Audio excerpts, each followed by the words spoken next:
Chemical গুদামের বিষাক্ত ধোঁয়ায় এখনও অনিরাপদ মিরপুরের রূপনগরে আগুনে ক্ষতিগ্রস্ত ভবন এবং আশপাশের এলাকা। সেখানে আছেন আমাদের সহকর্মী আবুল কালাম আজাদ। আমরা এখন সরাসরি যুক্ত হচ্ছি তার সঙ্গে। আজাদ, সেখানে ঘুরে কি দেখতে পাচ্ছেন? সর্বশেষ পরিস্থিতি নিশ্চয়ই আমাদেরকে জানাবেন। শুরুতে একটু বলে রাখছি যে উদ্বেগ উৎকণ্ঠা হচ্ছে যে মিরপুরের শিয়ালবাড়িতে যে কেমিক্যাল গোডাউনের যে আগুনটি লেগেছিল সেই জায়গাটিতে একটু জানাতে চাই যে এই উদ্বেগ উৎকণ্ঠার জায়গাটা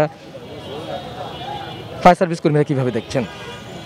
দমকল বাহিনীর পক্ষ থেকে এরই মধ্যে বলা হয়েছে যে আগুন দুপুরের দিকে নেভানোর পরও এখনও কেমিক্যাল গোডাউনটি থেকে যে পরিমাণ বিষাক্ত ধোঁয়া বেরোচ্ছে সেই ধোঁয়ার তেজস্ক্রিয়তা এতটাই ভয়ানক যে সেখানে স্বাভাবিকভাবে কাজ করা সম্ভব হচ্ছে না। নিরাপদ দূরত্ব থেকে সিআইডির ক্রাইম সিন ইউনিট এর আশপাশের এলাকায় ঘিরে রেখেছেন যাতে করে কোনো সাধারণ মানুষ সেখানে প্রবেশ না করেন, কারণ এই ধোঁয়ার তেজস্ক্রিয়তা থেকেই তারা প্রাথমিকভাবে ধারণা করেছেন যে 16 জন সেখানে মারা গেছেন। এই কেমিক্যাল গোডাউনের ধোঁয়াটি নিয়ন্ত্রণে না আসা পর্যন্ত তারা কোনোভাবেই সেখানে কাজ করতে পারছে না। যদিও এখানে 5টা ইউনিট অবস্থান করছে। আজকে বুয়েটের বিশেষজ্ঞদের একটি প্রতিনিধি দল আসার কথা ছিল, হয়তো আগামীকালকে আসতে পারেন সেরকমটি আমরা জানতে পেরেছিলাম।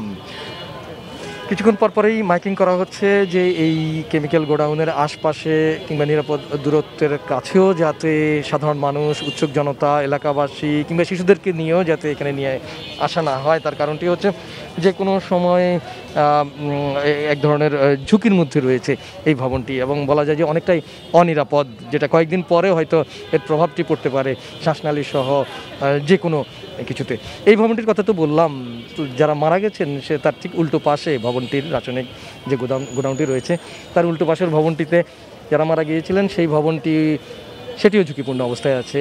বিভিন্ন কলামগুলোতে ফাটল দেখা দিয়েছে। ফায়ার সার্ভিসের পক্ষ থেকে বলা হয়েছে সেখানে পলেস্তারা খসে পড়েছে, একেবারে বলা যায় যে ভবনটি ব্যবহারের অনুপযোগী। তাই সেই ভবনটিতে তল্লাশি করা পোশাক কারখানাটিতে তল্লাশি চালানোর পরপরই তারা এখন অপেক্ষা করছেন কখন নাগাদ রাসায়নিক গোডাউনের যে বিষাক্ত ধোঁয়া বা ধোঁয়ার তেজস্ক্রিয়তা এই কাজগুলো যখন বন্ধ হবে বা কিছুটা নিয়ন্ত্রণে আসবে তখনই তারা এখানে অভিযান চালাবেন। কী ধরনের এখানে কেমিক্যাল ছিল এবং এই কেমিক্যালগুলোর মধ্যে আসলে কি করা এই কেমিক্যালগুলো কতটা